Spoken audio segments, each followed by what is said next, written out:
I'm a member of the 4-H Club, Homesteaders 4-H Club. And today I'm going to be reciting Casey at the Bat by Ernest Lawrence Thayer.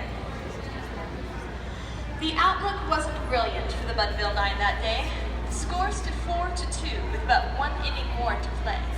And then, when Cooney died at first, and Barrows did the same, a sickly silence fell upon the patrons of the game.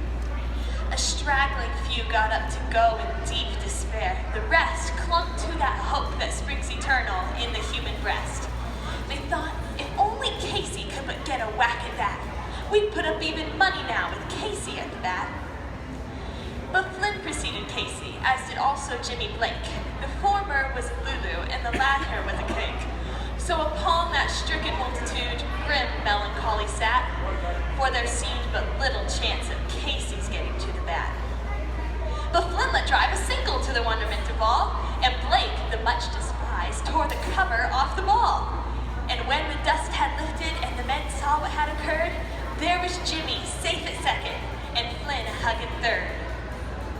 Then, from 5,000 throats and more, there rose a lusty yell. It rumbled through the valley, it rattled through the dell. It knocked upon the mountain and recoiled upon the flat, for Casey, mighty Casey, was advancing to the bat. There was ease in Casey's manner as he stepped into his place. There was pride in Casey's bearing and a smile on Casey's face. Then, when, responding to the cheers, he lightly doffed his cap, no stranger in the crowd could doubt 'twas Casey at the bat. 10,000 eyes were on him as he rubbed his hands with dirt. 5,000 tongues applauded when he wiped them on his shirt. Then, while the writhing pitcher ground the ball into his hip, defiance gleamed in Casey's eye. A sneer curled Casey's lip. And now the leather-covered spear came hurtling through the air, and Casey stood watching it with haughty grandeur there. Close by the sturdy batsman, the ball unheeded sped. "That ain't my style," said Casey. "Strike one," the umpire said.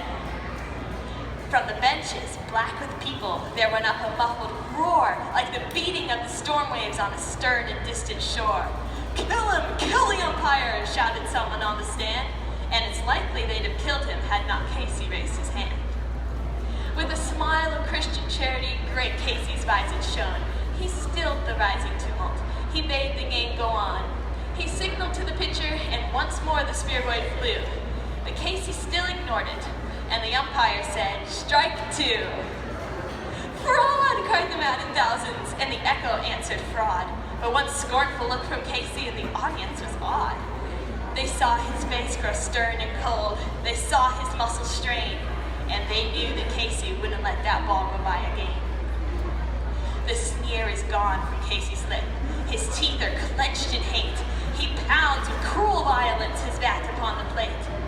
And now the pitcher holds the ball, and now he lets it go, and now the air is shattered by the force of Casey's blow. Oh, somewhere in this favored land the sun is shining bright. The band is playing somewhere, and somewhere hearts are light. And somewhere men are laughing, and somewhere children shout. But there is no joy in Budville. Mighty Casey has struck out. Thank you.